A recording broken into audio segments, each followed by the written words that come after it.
Happy New Year 2019 and welcome to Bizworld.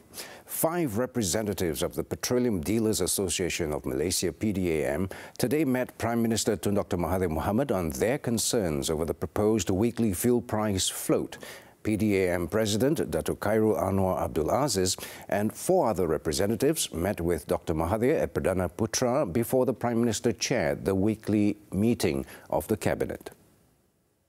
We have discussed all our proposals and highlighted our concerns, and he seemed to be very understanding. No decision has been made yet. He is now just left for Cabinet. So we are looking forward to that lah. Tak ada apa-apa lagi saya boleh cakap until and after the decision is made by Cabinet. Khairul Anwar told reporters later that the meeting discussed the concerns and proposals of the association on the issue. Prime Minister reportedly said yesterday that the government would make a decision on the proposed weekly fuel price float at the meeting of the Cabinet on Wednesday, after taking into account the views of fuel station operators. Finance Minister Lim Guan Eng had announced on December 23rd that petrol and diesel prices would be subject to a weekly float beginning 1st January 2019. PDAM had also asked the government to raise the fuel sale commission for fuel station operators to reduce any loss they might face due to the fuel price float.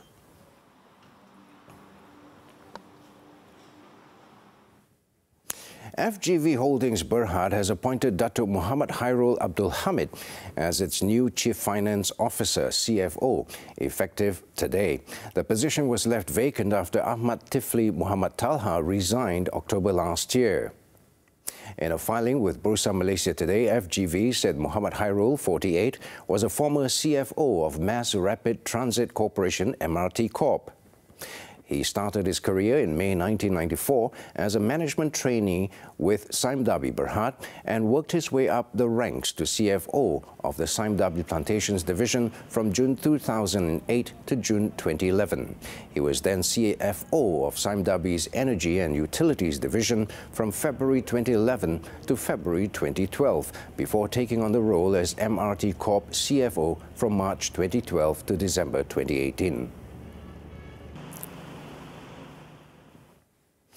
AirAsia Group Berhad will focus on its businesses in Indonesia and the Philippines this year to make them very profitable.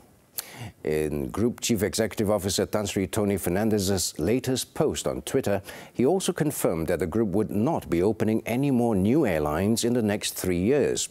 He said that after Vietnam, the group will focus on what they currently have on their plate.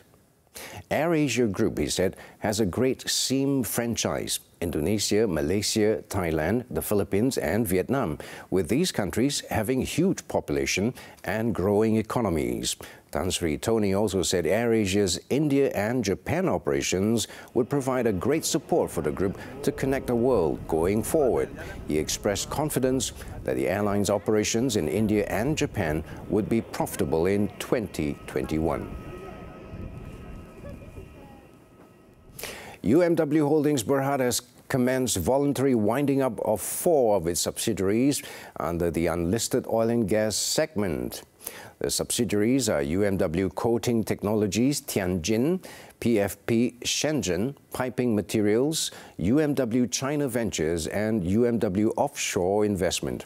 The group's Chief Executive Officer, Badrul Faisal Abdul Rahim, said despite the volatile oil price environment, the group was making good progress on its planned strategic exit from the unlisted oil and gas segment, with exit plans in place for the several remaining subsidiaries.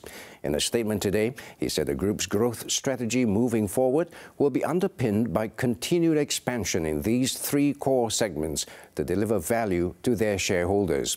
He added that UMW Holdings would continue to focus on strengthening its core businesses with improved profitability and momentum. And that wraps up Bizworld for this evening. I'm Raymond Goh. Thank you for your company and thank you for investing your time with us.